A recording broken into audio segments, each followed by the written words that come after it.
It has been 2 months since the Democratic Republic of Congo was welcomed into the East African community.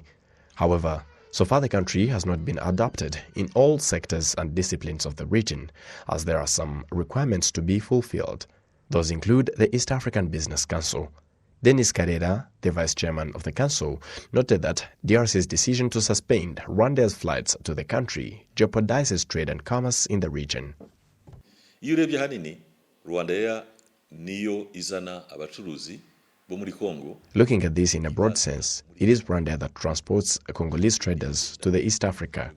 Yes, there is Kenya Airlines as well, but the fact that Rwandair has been carrying out flights to Lubumbashi, Goma and Kinshasa, it is a large number of people coming to the EAC or connecting them to other destinations like China, India, Dubai and other places. Suspending its flights is stopping Congolese traders, but also traders in the region who had been connecting to the DRC market. It is not right to suspend the flights even on small matters. Last week, we were in Goma discussing with our colleagues on how they can join the EAC Business Council, but that cannot happen without movement of people. So, to us, the decision was so abrupt, and we request the DRC to review the decision, because the only thing that can grow this region is trade between member states.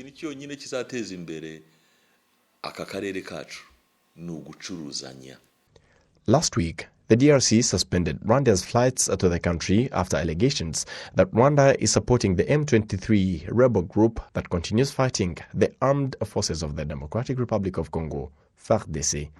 Rwanda has denied the allegations, stressing that it is not supporting the M23 rebel group, as reiterated by the deputy spokesperson of the government, Alain Mukuradinda.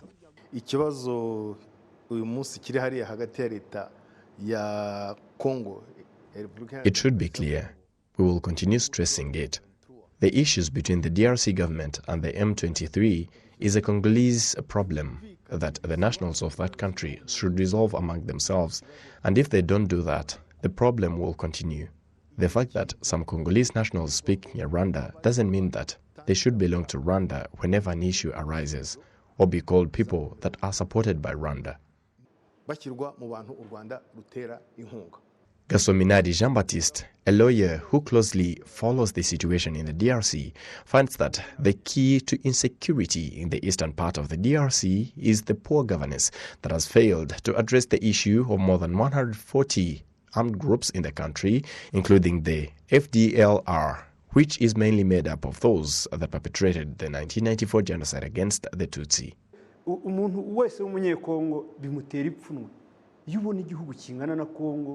A country like DRC, with close to 100 million people with natural resources, a country that is more than 80 times bigger than Rwanda, it shames us to hear that all our problems are caused by Rwanda. There are people that hate Rwanda, maybe not as a country, but some people in Rwanda. After the ex-Rwandan forces and the Interahamwe militia that collaborated to execute the 1994 genocide against the Tutsi and were later defeated by the RPF, they fled to the DRC. But they were not disarmed or put to refugee camps. Neither did they abandon the ideology of massacring the Tutsi, looking to do so whenever an opportunity arose. So this issue has a broader picture, backed by the genocide ideology to wipe out the Tutsi. At various times, President Paul Kagame has also continued to point out that the situation in the eastern part of the DRC is confusing, as it is unclear how the UN peacekeeping mission in that country, MONUSCO, have failed to restore peace in collaboration with the FARDC, despite more than $1 billion spent every year to sustain the mission.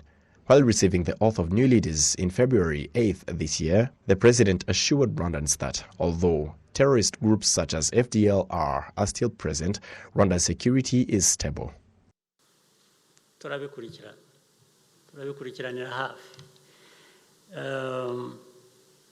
We are following it closely. Our enemy, for more than 25 years now, is still there. But those issues, most of which originate from the region, issues that keep coming back after 3 or 5 years, trying to impose pressure on us, Rwanda. Maybe they will continue, but what I can say is that we are always ready to fight them, and they will not stop us from developing as we should. If we have to live with it for long, we will. But for us, all we want is peace for our country and the region. We want peace for everyone.